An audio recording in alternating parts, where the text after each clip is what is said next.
कृष्णा। मेरे channel divine कोमल में एक बार फिर से आपका स्वागत है। आशा करती हूँ आप भी अपने अपने स्थानों पर सकुशल होंगे, स्वस्थ होंगे। आज मैं आपके लिए गजेंद्र मोक्ष की कथा लेकर आई हूँ। आशा करती हूँ आपको ये कथा पसंद आएगी। अति प्राचीन काल की बात है। द्रविड़ देश में एक पांडववंशी राजा राज्य करते थे। उनका नाम था इंद्रद्युम्न। वे भगवान की आराधना में ही अपना अधिक समय व्यतीत करते थे। यद्यपि उनके राज्य में सर्वत्र सुख शांति थी, प्रजा प्रत्येक रीति से संतुष्ट थी। तथापि राजा इंद्रद्युम्न अपना समय राज्य कार्य में कम ही दे पाते थे। वे कहते थे कि भगवान विष्णु ही मेरे राज्य की व्यवस्था करते हैं, अतः वे अपने इष्ट परम प्रभु की उपासना में ही दत्तचित्त रहते थे। राजा इंद्रद्युम्न के मन में आराधना की लालसा उत्तरोत्तर बढ़ती ही गई। इस कारण वे राज्यों को त्याग कर मलय पर्वत पर रहने लगे। उनका भेष तपस्वियों जैसा था। सिर के बाल बढ़कर जटा के रूप में हो गए थे। वे निरंतर परब्रह्म परमात्मा की आराधना में तल्लीन रहते थे। उनके मन और प्राण भी श्री हरि के चरण कमलों में मधुकर बने रहते। इसके अतिरिक्त उन्हें जगत की कोई वस्तु नहीं सुहाती।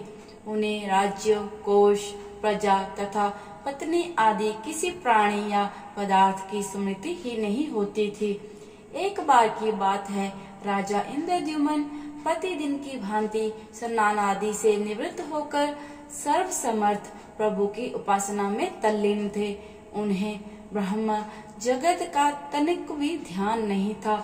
संयोगवश उसी समय महर्षि अगस्त्य अपने समस्त शिष्यों के साथ वहां पहुंच गए। मौनव्रती राजा इंद्रद्युम्न परम प्रभु के ध्यान में निमग्न थे। इससे महर्षि अगस्त्य कुपित हो गए। उन्होंने इंद्रद्युम्न को श्राप दे दिया। इस राजा ने गुरुजनों से शिक्षा नहीं ग्रहण की है और अभिमानवश परोपकार से निवृत्त होकर मनमानी कर रहा है। ऋषियों का अपमान करने वाला ये राजा हाथी के समान जड़ बुद्धि है। इसीलिए इसे घोर अज्ञानमयी हाथी की योनि प्राप्त हो। महर्षि अगस्त्य भगवत भक्त इंद्रद्युम्न को ये श्राप देकर चले गए। राजा इंद्रद्युम्न ने इसे श्री भगवान का मंगलमय विधान समझकर प्रभु के चरणों में सिर रख दिया। क्षीराब्दी में 10 सहस्त्र योजन लंबा, चौड़ा और ऊंचा त्रिकुट नामक पर्वत था। वह पर्वत अत्यंत सुंदर एवं श्रेष्ठ था। उस पर्वतराज त्रिकुट की तराई में ऋतुमान नामक भगवान वरुण का क्रीड़ा कानन था। उसके चारों ओर दिव्य वृक्ष सुशोभित थे। वे वृक्ष सदा पुष्पों और फूलों से लदे रहते थे। उसी क्रीड़ा कानन ऋतुमान के समीप पर्वत श्रेष्ठ त्रिकुट के गहन वन में हथनियों के साथ अत्यंत शक्तिशाली और अमित पराक्रमी गजेंद्र रहता था। एक बार की बात है, गजेंद्र अपने साथियों सहित प्यास की तीव्रता से व्याकुल हो गया। वह कमल की गंध से सुगंधित वायु को सूंघकर एक चित्तकर्षक विशाल सरोवर के तट पर जा पहुंचा। गजेंद्र ने उस सरोवर के निर्मल, शीतल और मीठे जल में प्रवेश किया। पहले तो उसने जल पीकर अपनी तृषा बुझाई, फिर जल में स्नान कर अपना श्रम दूर किया। तत्पश्चात उसने जल क्रीड़ा आरंभ कर दी। वह अपनी सूंड में जल भरकर उसकी फारों से हथनियों को स्नान कराने लगा। तभी अचानक गजेंद्र ने सूंड उठाकर चित्कार की। पता नहीं किधर से एक मगर ने आकर उसका पैर पकड़ लिया था। गजेंद्र ने अपना पैर छुड़ाने के लिए पूरी शक्ति लगाई, परंतु उसका बस नहीं चला। पैर नहीं छूटा। अपने स्वामी गजेंद्र को ग्रहागस्थ देखकर हथनियां, कलव और अन्य गज अत्यंत व्याकुल हो गए। वे सूंड उठाकर चिंगारने और गजेंद्र को बचाने के लिए सरोवर के भीतर बाहर दौड़ने लगे। उन्होंने पूरी चेष्टा की लेकिन सफल नहीं हुए।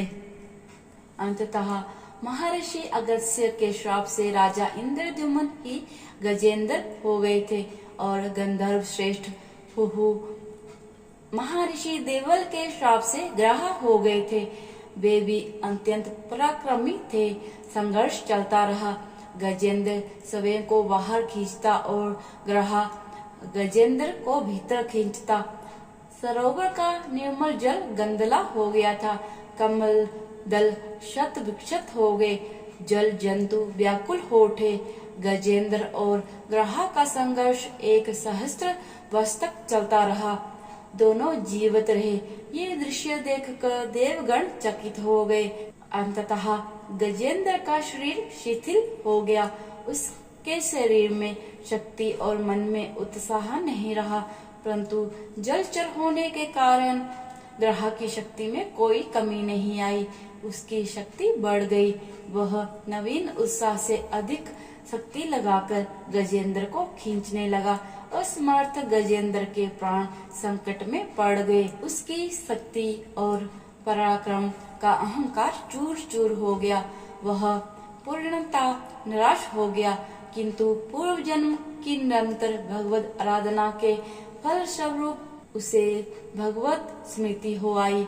उसने निश्चय किया कि मैं कराल काल के भेद से चराचर प्राणियों के शरणों सर्वसमर्थ प्रभु की शरण ग्रहण करता हूँ। इस निश्चय के साथ गजेंद्र मन को एकाग्र कर पूर्व जन्म में सीखे श्रेष्ठ स्रोत द्वारा परम प्रभु की स्तुति करने लगा।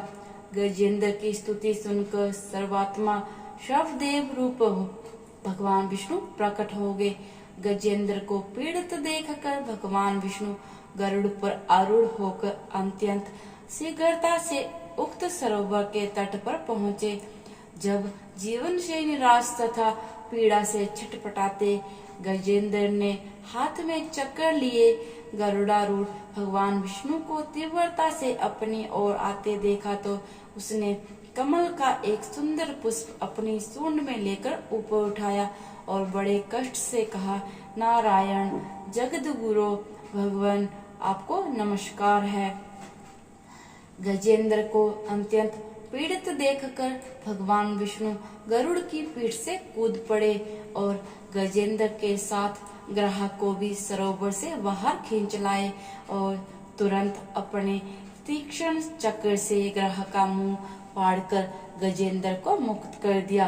ब्रह्मादि देवगण श्री हरि की प्रशंसा करते हुए उनके ऊपर स्वागिक सुमनों की वृष्टि करने लगे।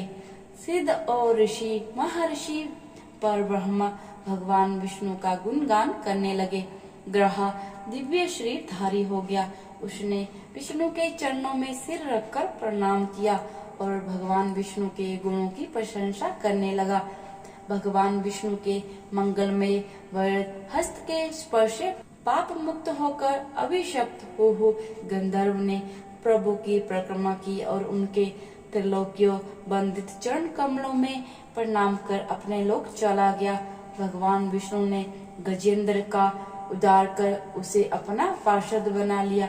गंधर्व सिद्ध और देवगण उनकी लीला का गान करने लगे। गजेंद्र की स्तुति से प्रसन्न होकर भगवान विष्णु ने सबके समक्ष कहा, प्यारे गजेंद्र, जो लोग ब्रह्म मुहूर्त में उठकर तुम्हारी की